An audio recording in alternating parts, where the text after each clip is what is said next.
Well, good afternoon, parents. This is Mr. Matthews, your 12th grade Bible teacher.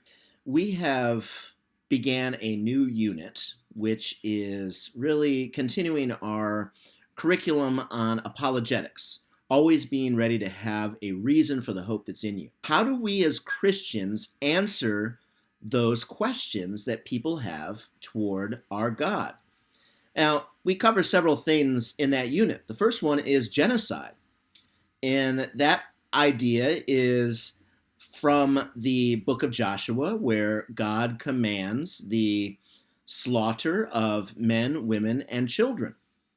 And it's particularly towards 7 city groups that are in the promised land that they are taking over.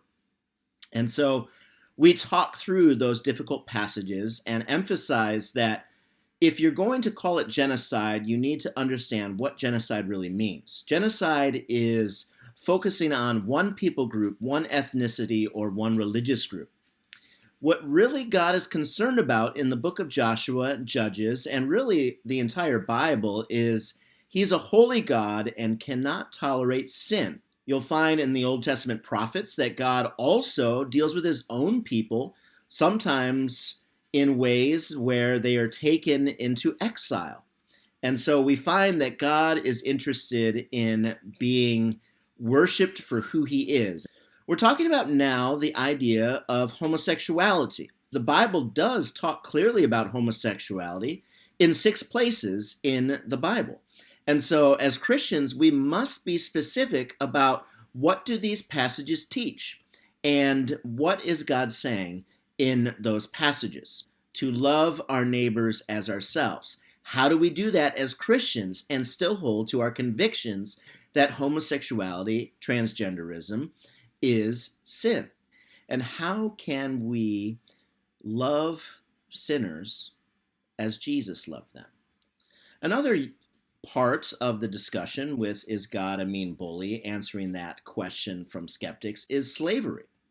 The Bible clearly talks about slavery in the Old Testament.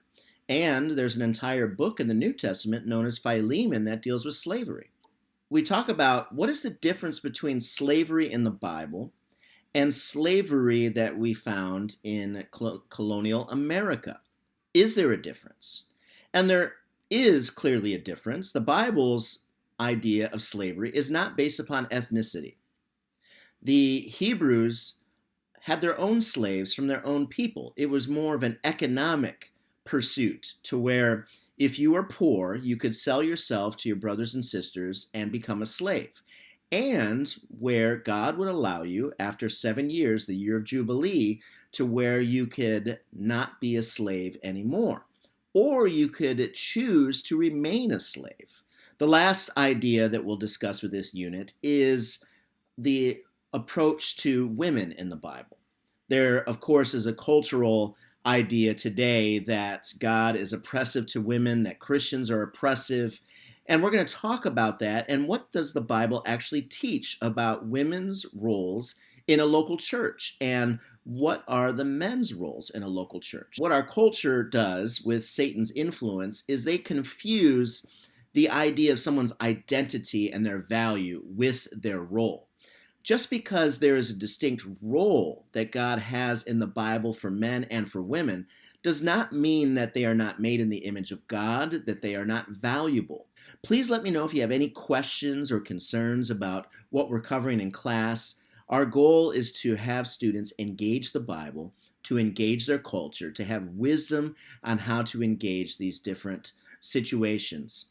And I'm praying for you as parents and discipling your children and what that looks like, and it is a privilege to spend time with your students. Thank you.